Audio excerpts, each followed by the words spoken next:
Blogtalk Radio.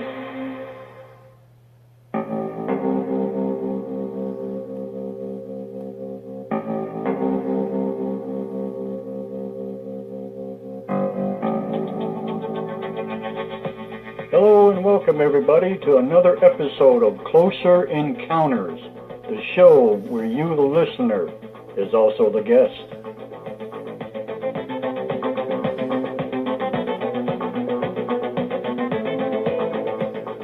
I am your host, Clarence Mitchell, coming to you live from somewhere in Minnesota.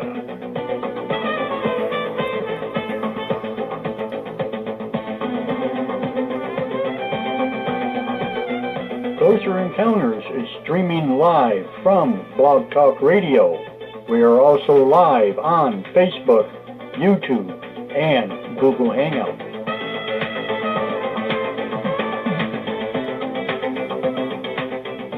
For all of our newest updates, check us as a guest on Closer Encounters. Then just shoot us an email at closerencounters.info@gmail.com. That's closerencounters.info@gmail.com.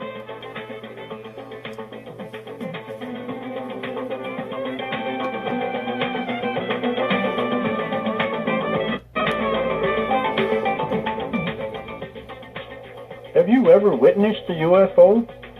Or seen something that you just cannot explain? Or maybe you've had your very own closer encounter. You believe in the ancient alien theory? We talk about this and much, much more. If you have a story, or maybe a question that you would like to get answered, give us a call.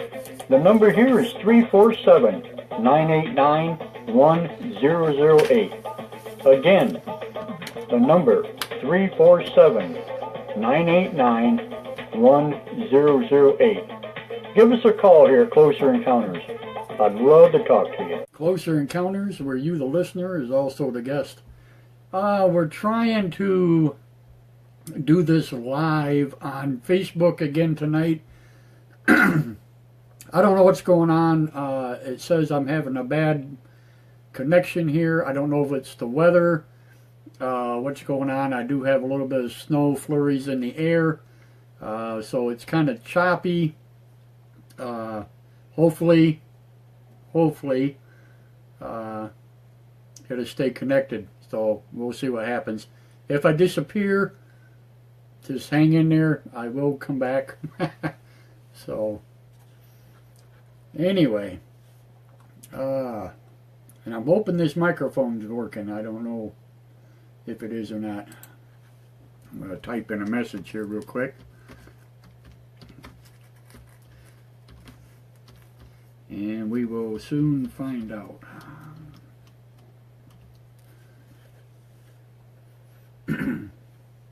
Hopefully somebody in there will answer me. Anybody there in the chat room can hear me? Could you answer with a quick yes or no? Or I know we had issues last night. Alrighty. Well, I'm not getting any response on the other side here. Hello to Norma. I see she's with us there on the live chat on Facebook.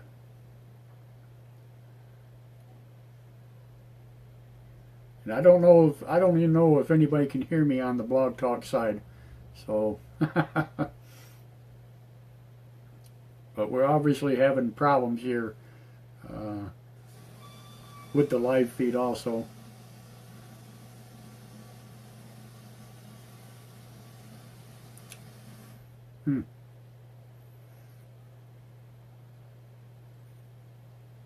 So I won't know until somebody tries to call in or not, whether or not it's working.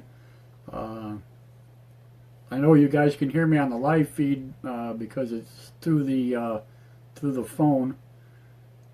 Okay, this looks like Norma here. Let's see if we can bring her up. She's going to hear me again. Here we go again. Okay.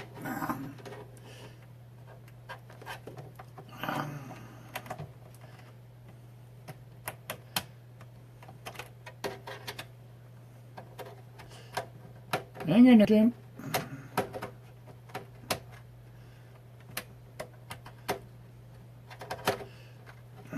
Come on.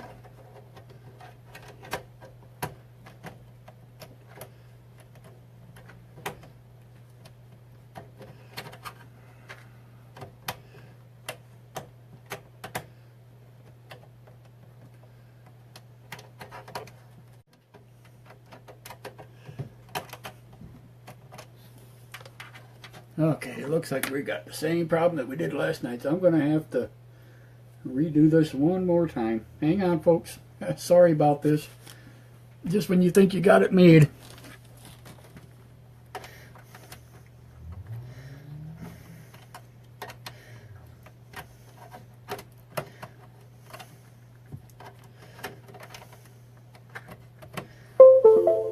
Loop, loop. There we go.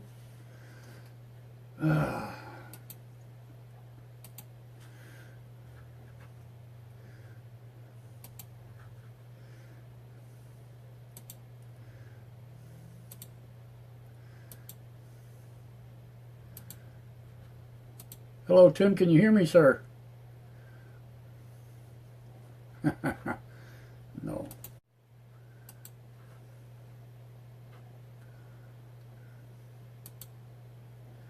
It's their damn platform. Yeah, here we go.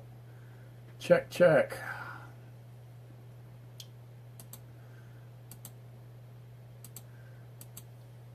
Hello, hello, hello, hello. Okay, now we got it.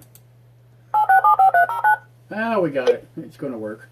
Welcome to Blogtalk Radio. Please enter your host pin.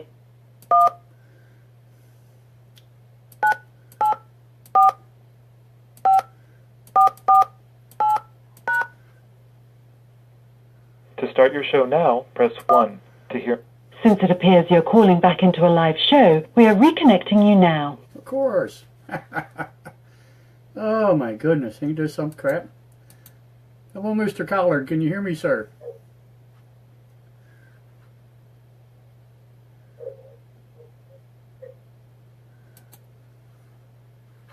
Oops.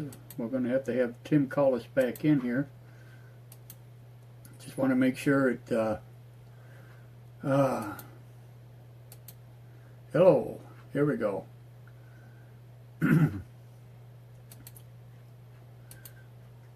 This is Norma.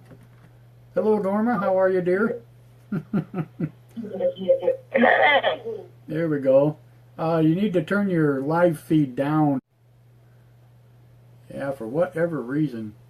And I do not have a stable connection on my live feed tonight. I don't know what the deal was. You still with me there, Norma?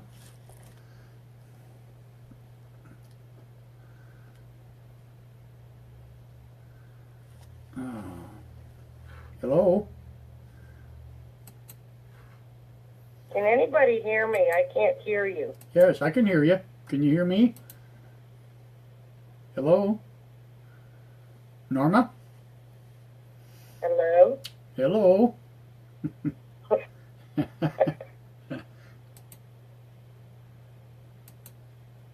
Testing, 1, 2. Can you hear me? I can hear you now. You can hear me now? I'm having trouble with this connection for some reason. How's it sound? Does it sound okay? I hear part of what you're saying. I wonder what that's all about. Once in a while. Once in a while, huh?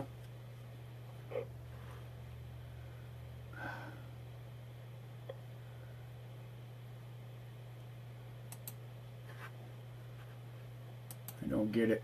I don't understand it. There's Tim. Let me see if I can bring Tim back up. Hello, Tim. Can you hear me now, sir? Hello there, sir. I had you for a couple of seconds there, and it's cutting in and out. Okay. How about now? Is it still working though? Can you hear me? Yeah, I can hear you, but it's still intermittent. Okay. Got a little bit of a problem going on there. Yeah. Sure.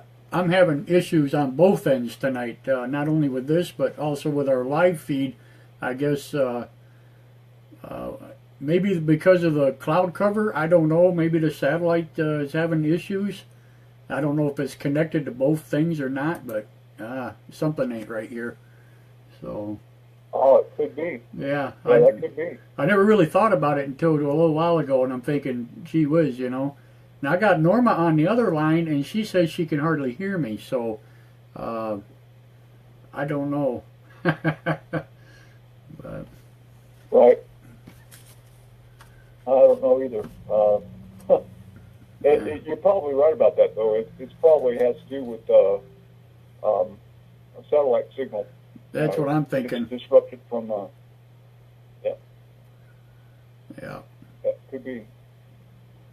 Well, story of my life. I mean, this is how it works. Because I went through with Blogtalk today, and I thought we had these issues taken care of, and when we got done, everything was working. Okay, now Norma just left, so maybe she'll call back in and get a better connection or something. I don't know. But anyway, yeah, we went through the entire system, and everything was working fine when I got off the phone with them. So we should be good. But there again, right off the bat, you know. Huh. So. Oh man. Yeah. I hate it when that happens. Yeah, me too. Exactly. Yeah, it never fails. I try to get. I see people are logged in on the cell phone tower, you know, and yeah. I'm going to see if I can't. Let's see here. Yeah. Yeah. So it's on Wi-Fi. So obviously there's something else happening here. So we got a bad disturbance. Man. Yeah. Par for the course, I guess.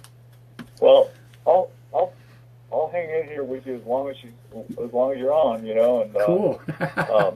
you know,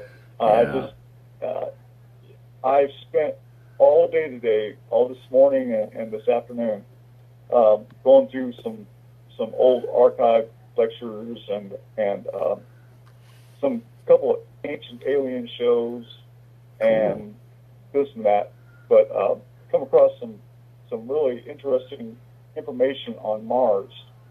Really? And I just really want to share that. You know.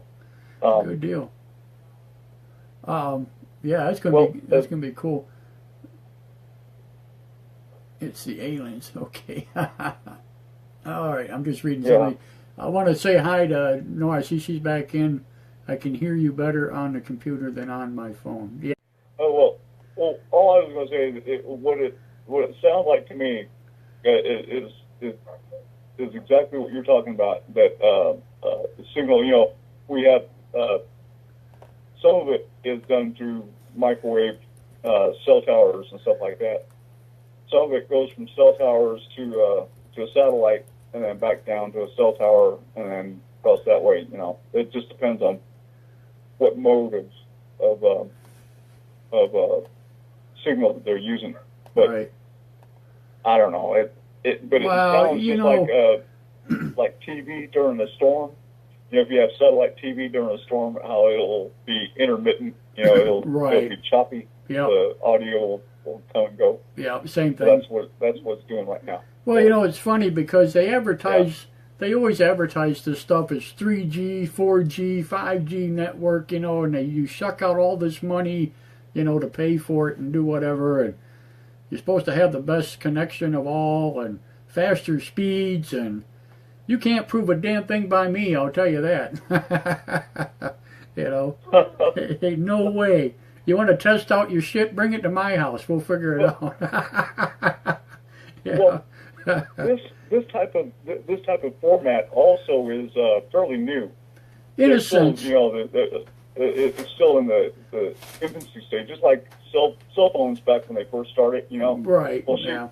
Cell phone used to be the brick. You used to have to carry a little, or liberals, or what it is. I blame a lot of it on liberals. I really do. Do you really? Because, well, it's just they're so stupid in their way of thinking and how they go about taking care of stuff. You know, right? That if you pay more, you get more. You know, if you pay this, you get that. You know, or or better yet, they have people that you pay into it, and you're paying other people who can't afford it. Right, right. Type deal. I don't know. I don't understand that part of it. I don't understand that left wing side at all. I really don't. I don't understand how they think that it's possibly going to work. It might work for a short term, but over a long term process, it's not going to be there. People are going to get fed up with it after a while, and Well, there's this is nothing true. enough. Yeah, this is true. I got a, trying to find out where my other cord was here, just in case.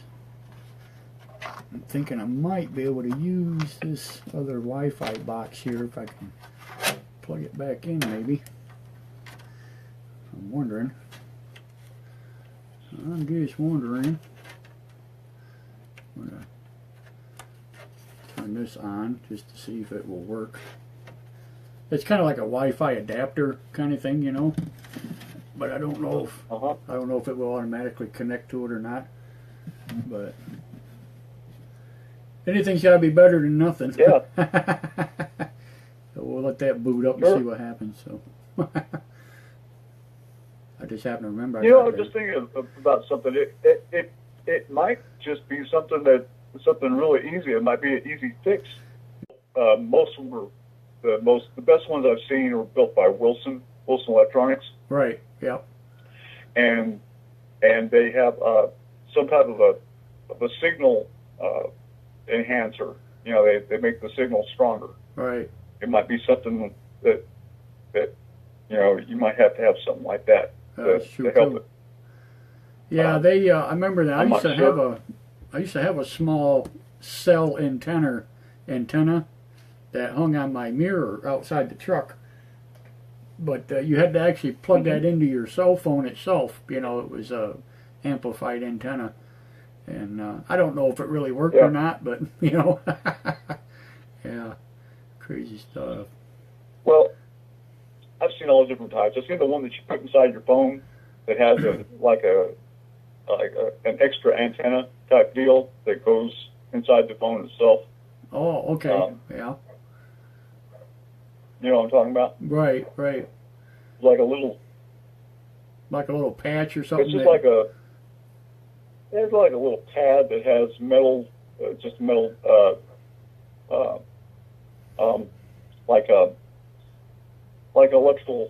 like electrical circuit. Mm-hmm.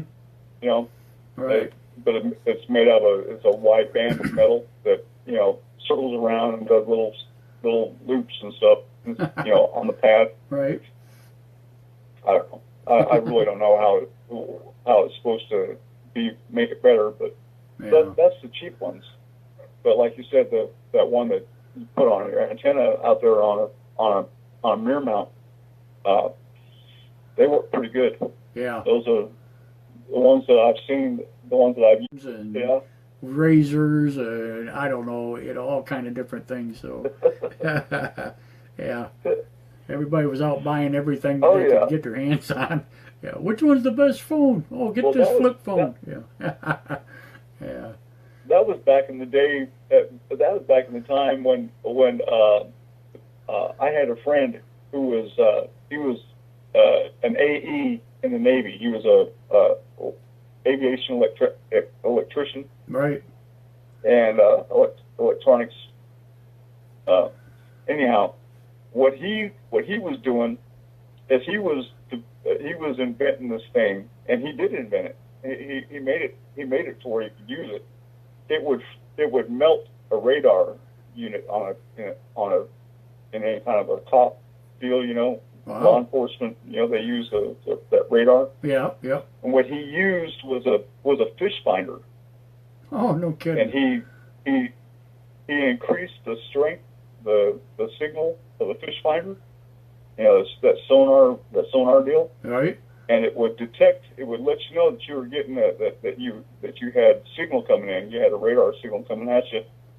But what it would do is it would turn around the signal and shove it back at the gun, and literally melt a buzz buster or any kind of a radar detector inside the truck. Wow. That was pretty amazing. it was around that because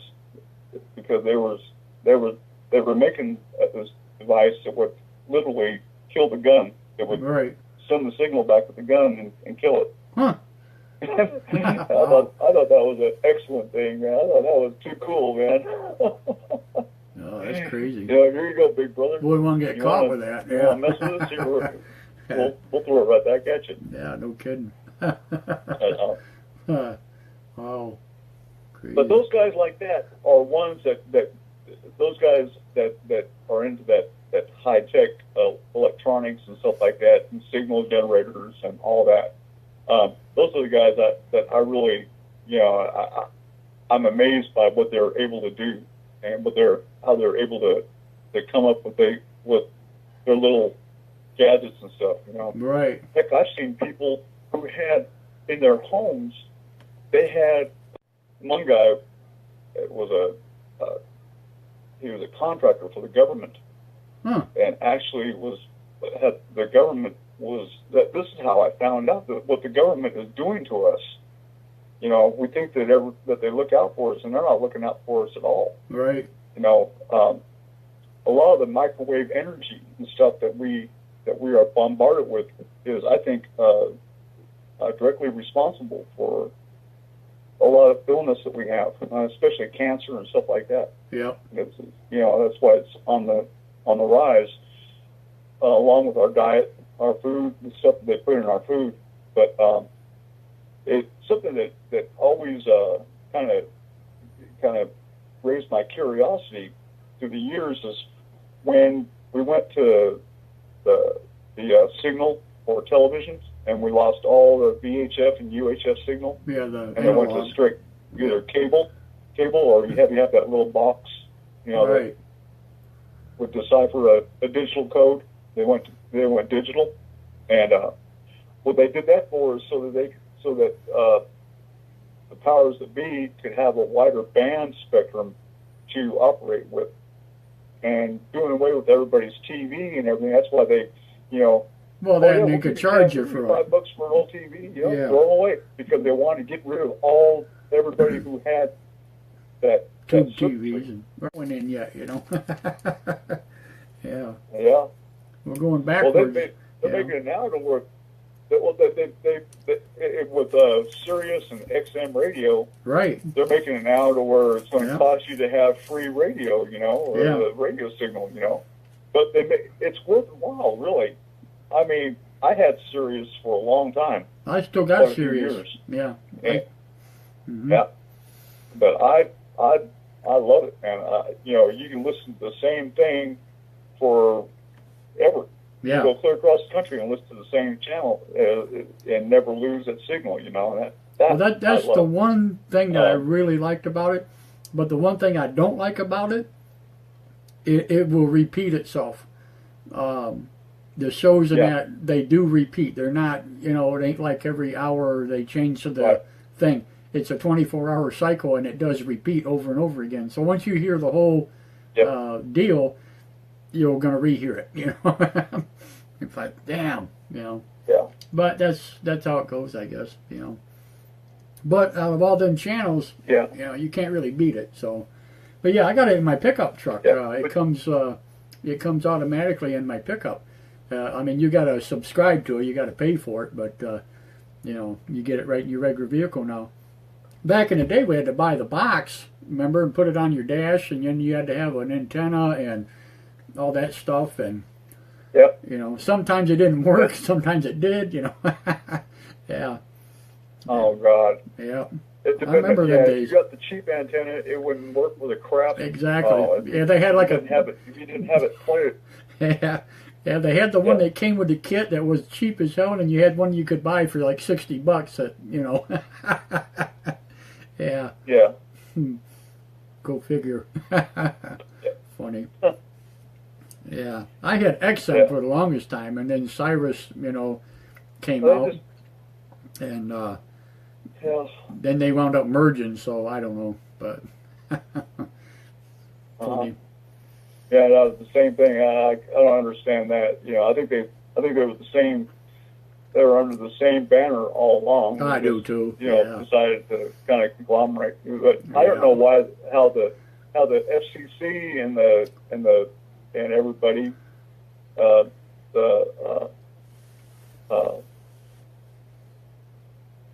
well, like for instance, one person can't own all the railroads in the United States. Right. They tried. They tried getting it. They tried passing it, but the Commerce Commission said that it wasn't that it was taking away the trade industry or the ability to have competition in the market. You know. Mm-hmm. But yet you have it going on with Sirius and XM now. They're the only ones that have the satellite radio. Right. So right. Where's the competition out there? Exactly. They did away with the competition and nobody said a damn thing about that. That's exactly right. It looks like we may have on a tirade there, but I think we have Norma back with us. Let's see if we. I can hear you real good, but Clarence is intermittent. Yeah. His signal is not. I don't know.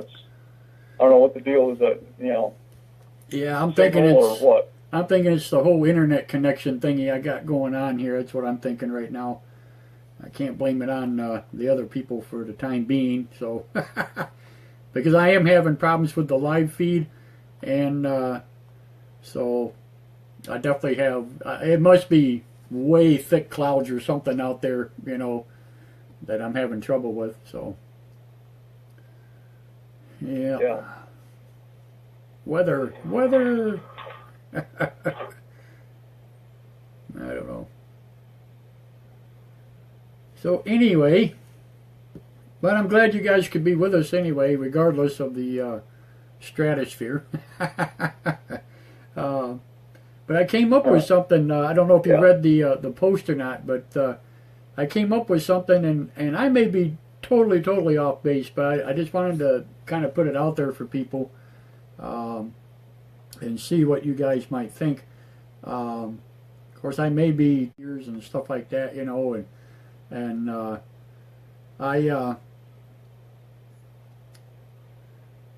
I found this particular place that was like the biggest crater on the Earth, for impact crater. And then I also found this other place. It was a meteorite that had landed. It's in Africa, and let's see if I can bring that up. It pretty good sized chunk of rock, but they had no idea how it got to where it lays, because there's no crater for it to sit in, So I'm kind of looking at this, and I'm putting two and two together here, and I'm thinking, gee whiz, I'm wondering if this big massive rock wasn't from that particular crater, I'm trying to find that. And where did it go here? I got the ones brought up. But anyway, let me see if I can bring up the history here somewhere. Research.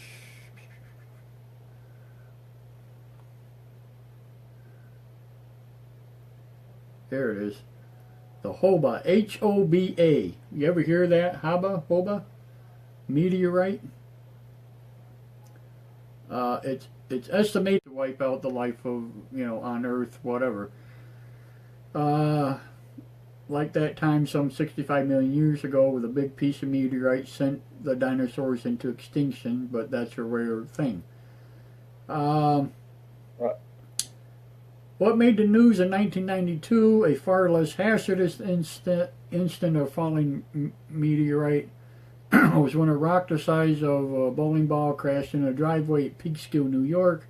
With a loud bang, the rock made a crater on a parked orange Malibu. For its size, the ball was astonishingly heavy, weighing about 28 pounds, except for the car. Luckily, there weren't any casualties. Now, they were talking about this. In the case of the Hoba, H-O-B-A meteorite, however, which is considered to be the world's largest known meteorite piece, with a weight of some 119,000 pounds, estimated around 66 tons. Perhaps the strangest aspect of all is that it left no crater once it fell to Earth. Scientists have suggested that the massive rock apparently slowed down as it penetrated Earth's atmosphere. It slowed so much that the Hoba reached a point of terminal velocity as it was about to impact the surface where it fell, which was in Namibia, or Namibia, Namibia, which is in Africa. It shows a picture of it, and they got like a little sighting place, they built around it with steps and stuff like that, where you can actually go see this thing, and whatever. Pretty interesting looking piece of rock. It's almost square, but I will post this on the site here. You guys can read it. But anyway, I'm trying to see where it says the age of it, which I don't actually agree with. Let's see here. Here we go. Due to the presence of a rare radioactive nickel isotope, experts have been able to determine the age of the meteorite, which is estimated at in between 190 million to 410 million years. And it ended its traversing through space once it fell on Earth a little less than 80,000 years ago. Now that's the timeline I'm having problems with, 80,000 years. Now, with that in mind, I looked up meteor impact sites, craters, to see what might possibly be close, and I came up with the Verde Fort Dome, which is like 200 miles away from this particular meteor, okay? And this impact site, let's see here, it's the biggest meteorite impact that geologists have yet found on Earth, and it is nearly twice as big as the impact that killed the dinosaurs 65 million years ago. This makes it a site of great importance for scientists. It is also the oldest impact crater that has ever been found on Earth. It is mainly of these reasons that it has been made a World Heritage Site, which is pretty cool. Now this is what they claim. They claim that the meteor impact happened about 2,023 million years ago. At that time, there were no people or even animals or plants on the Earth like we see today. The only living thing was a type of an algae, like a green slime, blah, blah, blah. To make a crater 300 kilometers wide, the meteor must have been about 10 kilometers across, which is as big as a mountain, and traveling at more than 10 kilometers per second. The Verde Fort Dome is only the central part of the impact crater. It is called a dome because the rock layers were bent into the shape of an upside-down bowl some 90 kilometers across by the impact, which is pretty crazy when you stop and think about it. So anyway, here's my thought. You take this meteor that they found, which is, like I said, is like 200 miles away, and then you have this massive impact site. Now, I don't know, but to me it would seem like maybe this giant meteor had slammed into the Earth and formed this giant hole, and possibly a chunk of it broke off during impact, and maybe was pelted, you know, another 100 miles or better, and it hit the ground and started rolling and tumbling until it just flopped over and came to rest, and is what we know now as the Hoba meteorite, you know. Now that's just my synopsis, my theory. I don't know how good of one it is, but I'm wondering if it came from that particular crash site, you know. And if it did, why they didn't put two and two together. Or am I totally wrong? I don't know. Or am I totally wrong? No. You having that closeness now. Now, how far away did you say they were from each other? About 200 miles. Or no, wait a minute. I'm wrong about that. It's actually I have this. Let me hang on just a second. Let me. Let's see here. I can tell you because I actually did a small write-up about this. Hang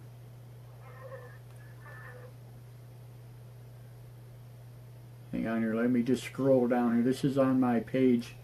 Come on now. I can get down to it. Here we go. Right. Nope. I hate when it's got to catch up here real quick. Let's see here. Right. Come on. I'll tell you exactly what I came up with here.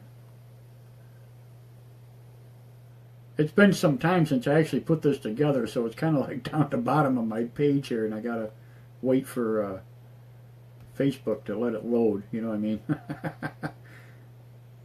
Okay, let's see. I get down past all these other posts. What I should have done, I was stupid about it. I should have pinned it right to the top of the page. Then it'd have been there. Oh no, don't do that. Come on. You son of a bitch. Welcome to Blogtalk Radio. Please enter your host PIN. When finished, press the pound key.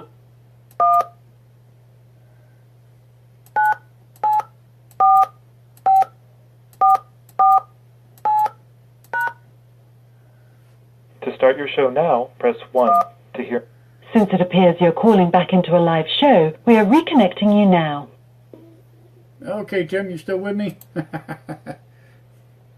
Yes, sir. I sure am. Okay, here we go. Yeah, I got dropped there. I had a drop call. I had to reconnect again. You know, this is going to be one of them nights. Okay. Okay. I'm going to pin this. I am going to pin this right now to the very top of the page. And bang, there we go. It is pinned. So anybody that's in the Closer Encounters page right now, it will be the very first thing you see if you look on the page. Okay.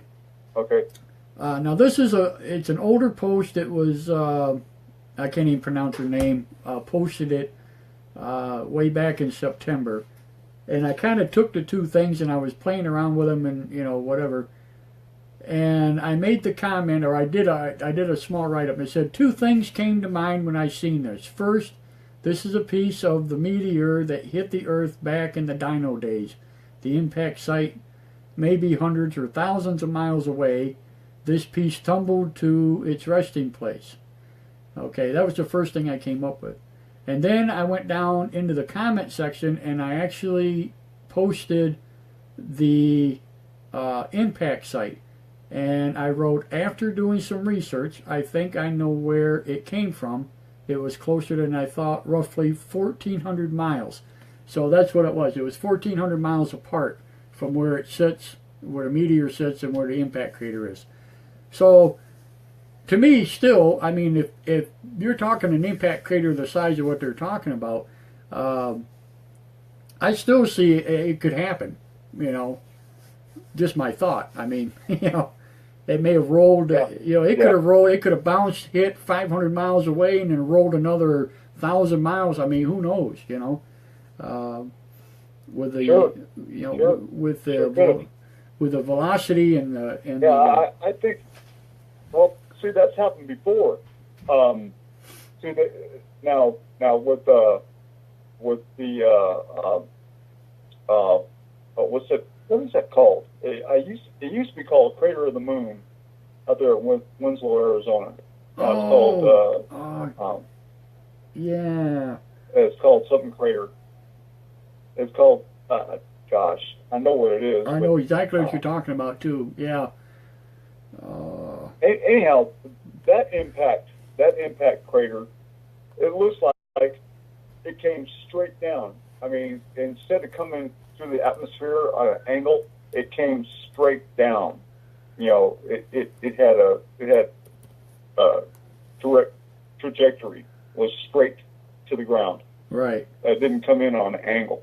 It didn't come across the sky. It was just a straight up and down. Now, that I believe because I've seen it. I've been out there and seen it, and I mean, there's no indication that there's no angle to it at all because it looks like it's a direct impact. Right. Because the little mountain ridge around the perimeter of the crater is even all the way around.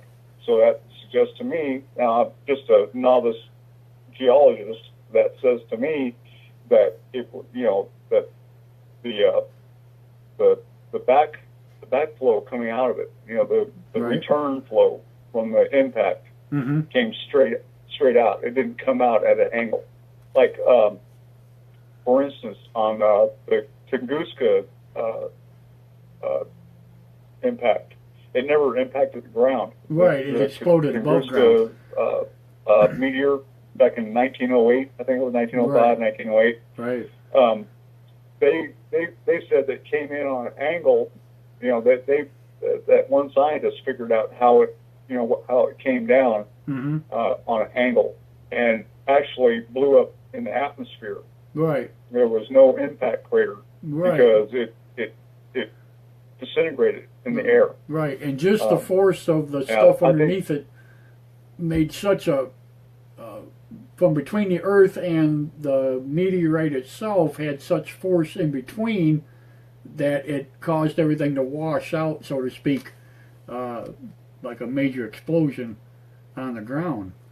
Right. Yeah. Uh-huh. And that would have to be an awfully big piece of rock. You know what I mean? well, see, it could, but now I've heard some scientists talk about it. I've listened to some presentations and some lectures on it, and they said that it different. Why it doesn't happen that way all the time is because different meteors are made up of different compositions. They are made up of different metals. Yes. They have different stuff, and they said that particular meteor was probably a combination of ice and some stone or some metal in it, but it was mainly ice. Okay. That as it came in and cooked up and then disintegrated, exploded. Right. So that's why they never found any trace of any meteorite material or anything around that area. Right. Because it evaporated in the air. Wow. Not only did it blow up and explode in the air, it also evaporated. There was no trace of anything left. Cool. So, which I don't know. That is complete speculation. That's just somebody's hypothesis they came up with. Right. That that's just one thing I've heard. I don't believe Sounds that. good. I don't necessarily believe that is the case. Right. But it could make sense. I mean, because I'm not that arrogant that I'm going to say that I know what it is, or that it wasn't that way, or it wasn't this way, or whatever. It could be. Right. I'm not saying it is though. It could be. It's possible that it could be that way. But like meteor. with this one that you're talking about, now that could have been a bigger. It could have been a bigger chunk of a meteor or asteroid or whatever. It could be just a bigger piece coming into the atmosphere. by the time it made ground impact, there was probably still enough of it left that it made the crater and then bounced and then Bounced could, all- yeah. continue on and That's what just I'm keep thinking. on going. Yeah. Um, Because that actually, makes sense. That makes perfect sense. I mean, like shipping a rock across the pond. exactly, yes. Uh, Or the rolling a same- rock the with your same- hand. Yeah. Yeah. Yeah. Now my question is, if I'm correct, if I'm correct, how come scientists haven't figured this out, being that they're not that far apart? I mean, 1,400 miles, it's really not, that's like half of the United States, you know? So, Yeah. so if this, let's just say this It's still a pretty meteor, good chunk, but yeah, let's just say this meteor come in and it hit on the east coast of New York or Massachusetts or someplace, and it caused this massive hole like this one place did, and it broke apart. Well, that particular rock would land here in Minnesota, basically. It would wind up out here. Yeah. You know, that's how far away it would yeah. be. So of Minnesota or St. Louis or somewhere in around that area, yeah. someplace within that that distance. And I'm often and like I said, what really got my curiosity about that was the fact that it didn't make any crater where it's laying at. You know, there's no impact site for it. And a rock that's like 66 Right. tons, come on now, you know, it had to be something there, you know. And I'm thinking, how could that happen? Well, the only way it could happen to me would be it had to roll and just flop over, you know. At least that's my idea. I don't know, but it tumbled, you know. Well, I think that a lot of stuff like that around meteor, asteroid impacts, and whatever, meteorite impacts. They don't know everything there is to know about it, so they just come up with some bullshit story to give the public, to tell everybody this is what it is, and this is our findings, and everybody hears it and goes along with it and says, "Oh, okay, Right. well that explains it." Because they know, they must know because they're scientists. They study this, And I'm like, exactly. really? Are you that?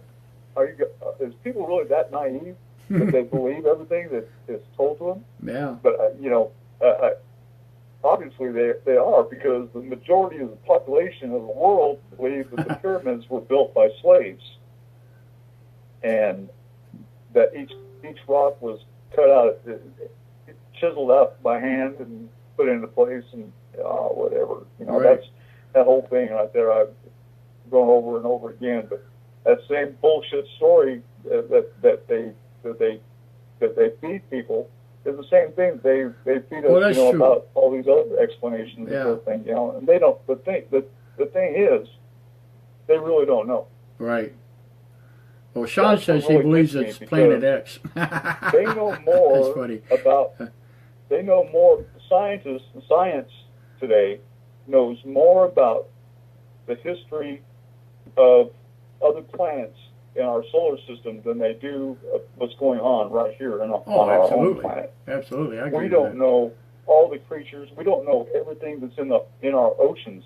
Yeah. I always believed, because I go by, my dad always told me, and I was taught and was told by everyone that the deepest point in the ocean is the Marianas Trench. Right. Well, they really don't know if that's the only place that's that deep in the oceans, because they haven't. No one's ever done it. No one's done enough exploring or enough investigation to find out where these other deep places may be. True. They know about that one. That's about it. Yeah. Yeah. Well,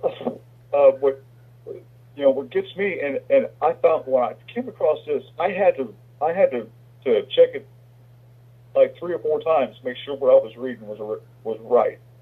But outside of the Marianas Trench being at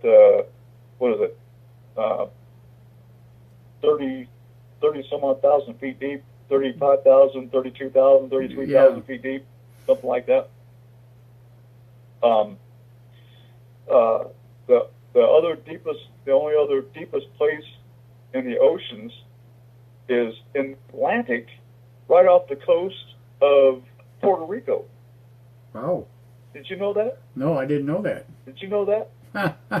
The second deepest, the oceanographers and marine biologists have concluded that the second deepest point in the oceans is off the northeast coast of Puerto Rico, and it's something like 23,000 feet deep.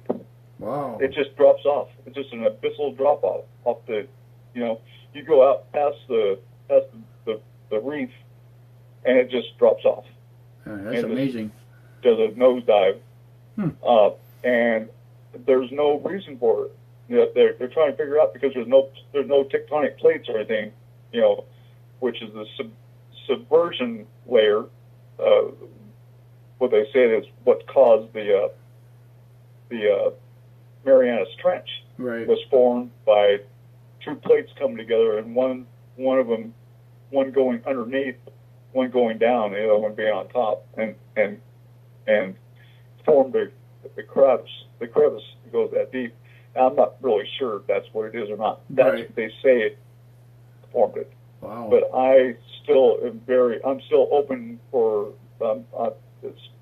big speculation on what really caused it, because, like what you're talking about,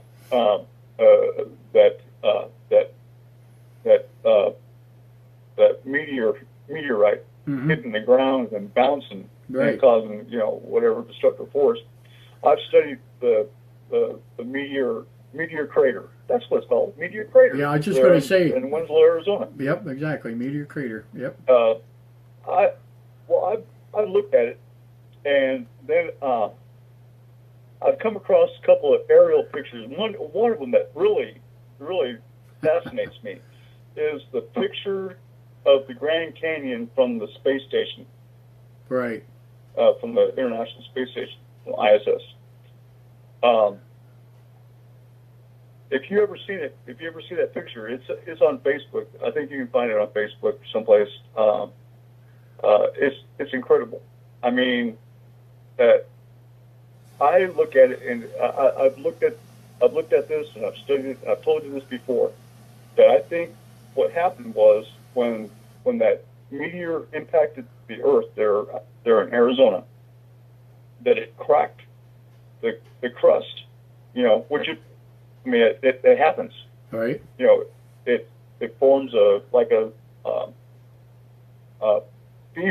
fissures in the crust all the way around it. Going out probably 200 to 300 kilometers and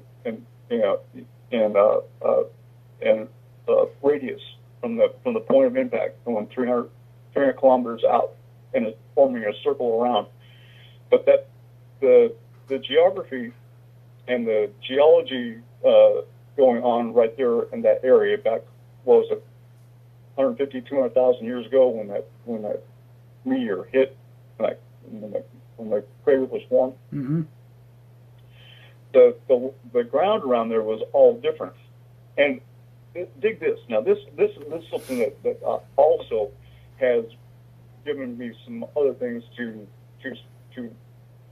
theorize and to come up with a different theory on this. Is that when it hit, it cracked the crust, the Earth's surface and the crust in the area where the Grand Canyon's at. Right. And it just so happened that the Colorado River was flowing that way, and it took the path of least resistance was through that crack. And as it went through that crack, it washed it out and opened it up. And you can see how it, Yeah. when you see these aerial pictures of it from out in outer space, you can see how it makes sense. Sure. I mean, I'm not saying that I know that that's what it is, but I have a very good feeling that that's what it is, because not too far from there, in that same radial, if you go follow that radius on around, Mm-hmm. it includes Monument Valley. Oh, no kidding. Now, Monument Valley is the only place, that's the only place on Earth that has the buttes and the mesas, and that many of them in one spot, in one area. Wow. So not only did it crack the crust, it also pushed it up. It pushed up and caused those spires and the buttes and the mesas to form. Right. Because there's no sign of erosion that they were, my dad always told me, and I was under this belief, and what I've heard from other in school and stuff, that what those buttes are, are the inner core of a volcano, and that it as it hardened, that's all that was left, and the outside part of it was softer material, and it washed away. Wow. But I got to looking at it, and there's not that much debris around there to suggest that. I'm not saying that it wasn't. Right. It could be. Right. But I think it's more along the line that because nowhere else on Earth is there that many buttes and mesas in one area. Nowhere. I mean, if I'm not mistaken, there's no other place with that has more than just a couple of buttes or something like that. Some Right. spires that stick straight up in the air. Someplace in Sudan, someplace in northern Africa, they got some there, and then in Jordan, there's some places around there that has some interesting geology. But it got me thinking about that. It opened up my thought process, and I could start looking at it and looking at it and coming up with maybe another possibility of what caused all those buttes and mesas in the Monument Valley, what Right. formed it. Right. And it all flows in. It all Makes sense. comes together. Sure. It gives me some ground to have it gives me some substance to work off of, to theorize, come up with my theories and my hypothesis on what that is. And I'm just saying this right now, and I need to write it down and explain it that way to maybe make it a little bit clearer. But I'm trying to just put it out there right now, Cool. what we're talking about, with these different Right. explanations to meteor well, one thing that really interests me a lot too is the big meteor that hit the Earth 63 million years ago, Mm-hmm. that was supposedly responsible Kill for the wiping out dinosaur. the dinosaurs. Right. There's no crater. Well, There's no crater. And that's the thing now, reading that article, about the Verde Fort Dome, it claims that, let's see, where did I read that? It was the very first part here. Biggest meteorite impact found yet on Earth. It is nearly twice as big as the impact that killed the dinosaurs 65 million years ago. So, with that statement, they're making a claim that they know of the impact. That they, you know what I'm saying? How it's worded. It says, it is the biggest meteorite impact that geologists have yet found on Earth. And it is nearly twice as big as the impact that killed the dinosaurs 65 million years ago. Now, how can they say that if they don't know where the crater is? You know what I mean? Huh. I don't understand that statement. Yeah. Because I was under the impression that they never found it either. So what is it they're looking for? Right. And if this one is so big, And then, if this one is so big and so massive, why couldn't have this one been the one that killed off the dinosaurs? You know? exactly. How the hell would they know? Exactly. You know? They don't. I mean, that's, you know? It's just like the eye of the Sahara. Now, I know I turned you all onto that, Right. and I know you all checked it out. Yep. You've checked it out. Yep. They're saying that it was a natural mud flow that Right. formed that. And I'm Right. like, bullshit. That's what I said. I couldn't believe that There either. ain't no freaking way, man. No, I don't believe it's that too either. big. Yep. It's too big, and not only that, but it makes a perfect. It's what they call it. It's concentric. It Right. starts in the center, Yep. and the rings go out. Right. They form a round pattern, and it's concentric. It's not something that's on an angle. It's not off center. It's not something that's flowed. There's ridges. There's ridges in between. That if you're there, if you go through that area on foot, you don't see no recognizable thing of what would look like a crater to you. Yeah. It's not until you get up in the air and look down at it, and you have to actually get out into outer space to really see it and really get a good idea of what's going on there. True. Yep. But when I first seen it, I was like, why haven't we heard about this before? Why isn't this being taught in school? It has to do mainly around because they don't know what formed it. Right. But to me, it's a pretty good indication that that's formed from that's an impact crater right there, buddy. Yeah, absolutely. Serious. Yeah. I mean, now, Sean Smith made a comment. He said Chesapeake Bay, Flynn Creek crater. I'm not sure about that one. I didn't know much about what's that one? Yeah, it's called Flynn Creek crater, Chesapeake Bay. Oh, Chesapeake Bay? Oh, Yeah. really? No, Yeah. I didn't. I've never heard of that one. I haven't either. I'll have to check But I into haven't that. really. I haven't done a lot of research. Well, yeah. I haven't done a lot of research about where all the craters around the world. Yeah, I've done some, but not all. exactly. I know the one that's in Ohio. I know there's a crater not too far from the spot where Serpent Mound. Right. Just to the north. Outside of Columbus. I think it's northeast or northwest. Northwest of Serpent Mound in Ohio. Right. Is where this other big crater is at. And this one, you can actually, they can see it. You can see it from the air. Yeah.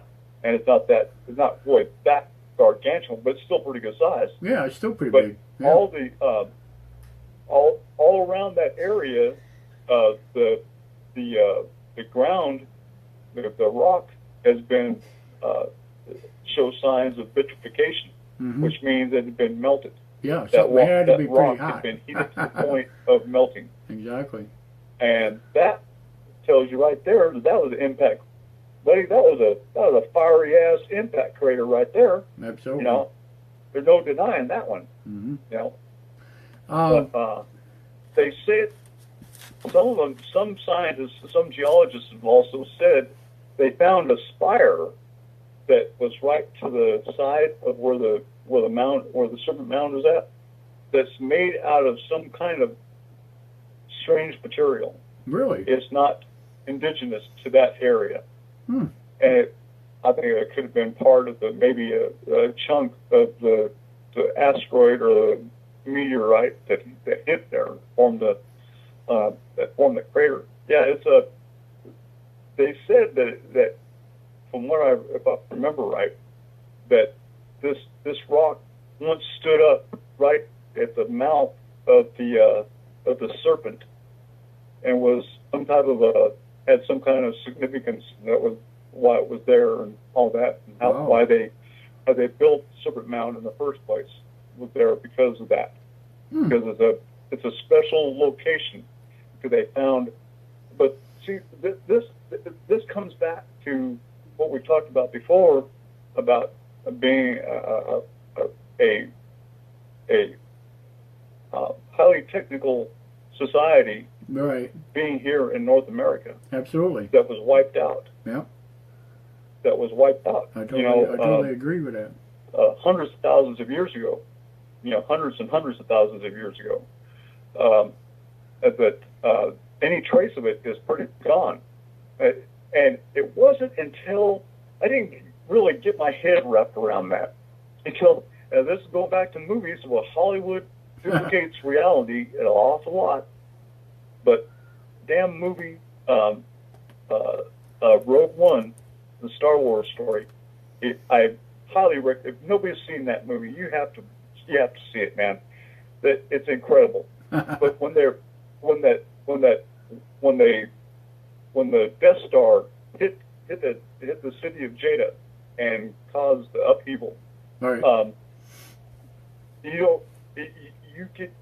The special effects that's used there is just boggles my mind.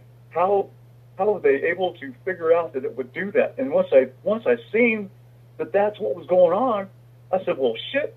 All that stuff is everything that was there is completely wiped out. Exactly. Gone. Yep. Totally gone. Well, what's to say that didn't happen here in North America from either meteor impacts at Meteor Crater and at Ohio and the one at Chesapeake Bay?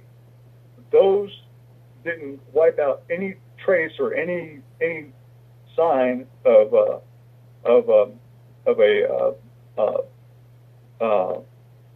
technically advanced society living here on the continental U.S.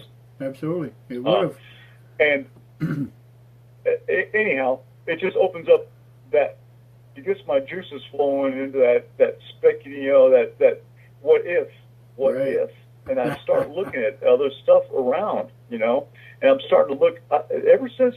Well, before I've seen that movie, before that movie came out, right, and before all this, I have been looking at other stuff around the country, and some of the mineral deposits that are different in different areas, not all the same. Right. I mean, we're all one continent, but for being all one continent, there sure is an awful lot of different rock and that's strata. the truth. Yeah, absolutely. You can see it in the highways where the highway's been cut out. Going through a mountain or something. You can see the strata. You can see that right exactly. there. And one place where when I first got this, when it first came to me, and I first got this theory on this, I was driving a truck in the oil fields of California, and out on the southwestern edge of the San Joaquin Valley, there's part of the mountain range that goes down through there that I believe is the remnants of some type of a technology that was going on there. Right. Because there was a deposit that's there, and there's a smell that's in the air there that's from the ground. It's where they're mining. They've been mining that stuff right there, and it's not oil. It's not oil related. It doesn't have anything to do with oil or petrochemicals or anything like that. It's a smell that I can't describe it. It's not like old oil or anything like that. It's not like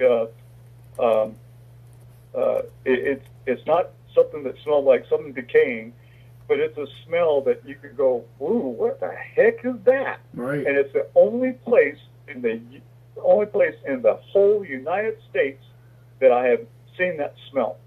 So that tells me that there was something that was going on there that was destroyed, and that all that's left there now is that deposit, and it's a dark black looking deposit in the ground. It's around the like where the roadway's been cut out and stuff. You can see it in the layers of the ground of in the sedimentary rock. You can see it there, and it's not coal. It's not coal. I've asked people if there's coal deposits around there. No, I've never had any coal around there or anything. So it's not that. It's something else. Wow. It was formed. I think it's some type of a waste byproduct of possibly some type of a plant that they had there. Could be was making or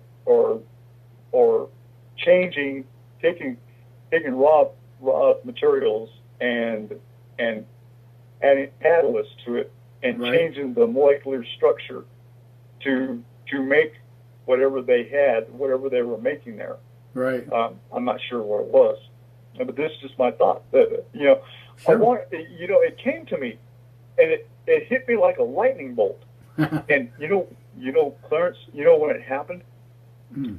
is now before about a year and a half before I had my encounter with the entities. Wow. They're out there in they're what I was telling you about, the Right. story I told you about what I come across, Mhm. and finding coming in contact with interdimensional beings here on Earth. Yes. Well, before I had that encounter, what was the catalyst that got me going on everything was I seen a UFO. Well, I don't know if UFO. I seen this falling star that dropped out of the sky right at dusk, Cool. and I thought it was the evening star. I thought it was the evening star at first. I thought it was Venus. Right. Because Venus is usually it's the brightest star you'll see in the early evening sky. Mhm. And I got to looking at it, and I was out walking my dog, and he started freaking out. He started getting really edgy. I said, "What's wrong with you, boy? What's up with you?" And I looked up, and I just happened to look up, and when I did, well, he was looking that way, so I looked over that way at him. And I seen the star that looked like a star, and then I looked at it again. I said, "That's not a star. It was teardrop shaped. Wow. It was teardrop shaped, and it was trailing off the pointed end of it. Kinda like a comet. Not the Yeah. downward side of it, but the up side of it Yeah. was dark. It was like black, Yeah. Kind of like a leaving comet. like a black trail behind it, but Right. not leaving a smoke trail. It Right. was just leaving it, And I got to look at it. I said, "Holy shit! What is that?" Right. And my mom and dad lived on it. They had it right down the street from where I was living at. They had an upstairs apartment, and they had this giant, huge picture window in their bedroom. Huh. That was on the second floor. Cool. So as this thing came down, and I was losing sight of it because of the ground clutter Right. around. I ran up to my mom and dad's place, and my dad was at work. My mom was the only one home. And I said, "Mom, I need to use your bedroom for a minute, and I need your binoculars in your bedroom." She said, What's wrong? I said, "Nothing." I said, "It's nothing." I said, "I just need to check out something." She said, "Okay, sure, go ahead." So I went in there, and I pulled back the drapes, and this huge window. I mean, this huge window. I had a panoramic view of this thing, and I watched it come down out west of where I was at. About a mile and a half, 2 miles west of me is where it landed at. Huh. Wow. And it sit there That's above awesome. the ground about probably what I could estimate probably 10 to 15 feet off the ground, because there was trees in that area. There was a tree line right there between me and it, so I couldn't get a clear view. Right. I can only see partial, But this thing was a diamond. It looked like a diamond, and it was floating. It was going up and down, real small, real subtle, and going back and forth and up and down in this one area, and just staying right there. And then all of a sudden, I started seeing these cars coming out of there, and these cars, their headlights were like modern day LEDs. Right. But back then, we're talking about 1989, 1990, 89 and 90. We didn't have LEDs back then. Right. We didn't, and not that many. There might have been one or two around. Yeah. some Very, exotic, very, very but few. this was a lot. Yeah. And every vehicle that I seen coming out of this area had these lights. They had these type of they were kind of a had almost like a violet hue to them, kind of like a purplish color to their light. Maybe military vehicles, huh? It's not enough to really notice, not enough to be noticeable, but you could see it. Right. I mean, if you looked at it, you would notice, "Oh, that's pretty cool." Huh. And then just go, people would just go by on their way and just think nothing more of it. Right. But I'm up there, and I'm observing this thing, man. And all of a sudden, then I got looking, and there's this. I thought it was trees along the Rosedale Highway out there. I thought it was trees out there. I thought, eucalyptus trees or something. I was looking through these high-powered binoculars, so I'm getting a pretty good view of this. You know, I'm seeing it pretty well. Right. I can't remember the exact power of them. 10 240, is that right? 10 by 240, 10 by 250. Right. Power of the. They have the offset lenses in them. Sure. But anyhow, I got a pretty good view of what's going on there, and I can see that that's not trees. They got some kind of a cloud out there. There's some kind of forming a cloud dancing around, and I can see it rolling, going up and looking like trees, and then it would roll and then come back down. And I was like, holy cow! Yeah, no kidding. That can't be. That's not right. Well, I got looking at it. I got really looking at it extremely well after that, and that's when I seen this thing shoot out of this diamond-looking contraption, this diamond-looking thing, this sparkly thing that was, like I said, back then there was no LED lights, and this thing is brilliant white and blue and red and green and yellows, and all these colors are really, really brilliant, really bright and brilliant. And I see this black thing shoot out. Now you're going to think I'm crazy about this. You think what I've told you before is crazy. When you hear this, y'all are going to truly think I'm crazy. Now, I see this black ribbon thing shoot out, and I tried catching it. I tried zooming in on it, changing the focus on these binoculars, trying to find out, see what the hell that was. Yeah. Well, I finally pulled the binoculars down and tried just getting an air view of what it was, and I seen this thing, and it's going through the air, and it shoots up about probably 300 feet.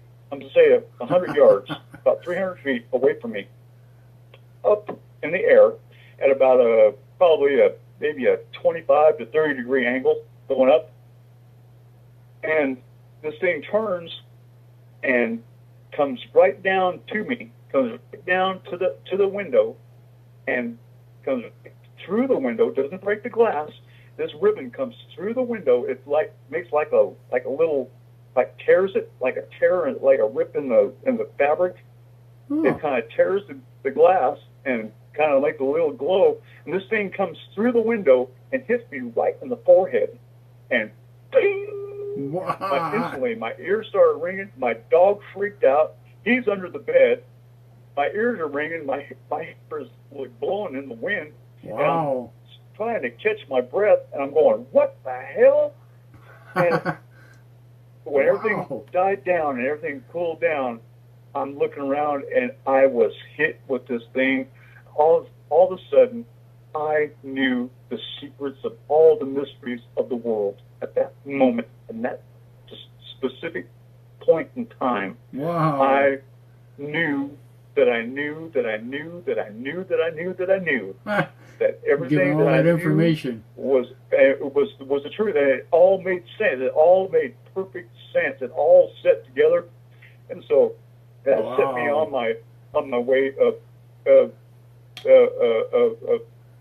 making a confirmation of what I was 90 seconds. Knowledge I was given, and confirming this to where I could bring it to, and that's one reason why I'm on this quest that I'm on. Absolutely. And the quest for truth, and opening up myself to other things, other channels, other places, because I have seen things that most people would think was completely impossible. Right. I mean, if I was to hear somebody saying what I just said, I would go, 60 seconds. Man, what were you tripping on, man? Yeah, I hear you. Oh, you got some mescaline or some peyote, or you have mushrooms, or you dropping some acid, Crazy. or what, And I hadn't been doing no hallucinogenics at all. Nothing. Wow. Nothing. I was drinking beer back then. I was drinking some beer. That's and that was about it. Yeah. Tim, I hate to cut this off, but yeah, we're getting our 1 minute warning already. I can't believe it's already this time. Oh, shit. Yeah. Already? I'm looking at the time and I'm like, what the hell? Man. How the hell did that happen? Wow. I don't know. We go through these time warps, man. I'm telling you, it seems that way. It really does. It's unbelievable. I'm gonna try to get back on tomorrow night. 10 seconds. Yeah, here we go now with a 10-second warning. See, these things are just way too fast. But anyway, I'm going to do another show tomorrow night. I want to get in as many as I can before I have to go back to work. And I apologize to everybody for the glitches we've had in a couple past nights, but hopefully we'll get a good solid night one night that we don't have to worry about this. But yeah, it's crazy. I think that's where it kills up most of our time, is monkeying around with that stuff, you know. But in the meantime, we'll pick this story back up, Tim. I want to hear the rest of this. I want to know what happened. You know? Okay, all right. So that'd be cool. Hey. So. Well, the rest of it pretty much is self-explanatory, Clarence. Okay. It's pretty much what I've been experiencing is it come about after that. Cool. But I think it's awesome. I've been in contact. I'll say that much. I've made contact. Wow. And with more than one, and I Right. don't know if it's all of the same interdimensional entities, Right. or it's different dimensions or whatever, but it's something that's in our world, and it is real, and it's around us. Cool. And if we open ourselves to it, and we open up our minds and our hearts, that we will find the truth. And that's Right. what it takes, is to Absolutely. open your heart up and open your mind up to thinking outside the box. That's right. And that's where I'll leave that at I tonight. definitely agree. Cool. All right. Well, we'll leave it at that. All right. Well, I want to thank everybody for being with us and staying with All right, us. brother, man. And Tim, it's great talking to you as usual, as always. And like I said, we're going to be back tomorrow night. So please, in the meantime, be safe out there, everybody. And I do thank you. Right on, man. All right. Have a good night, Tim. Thank you. All right.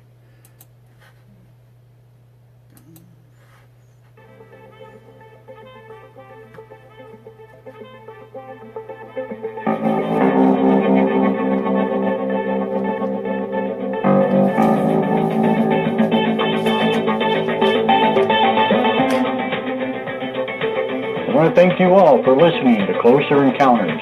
Please remember to like, follow, and share. And until we meet again, keep your eyes to the skies. Thank you.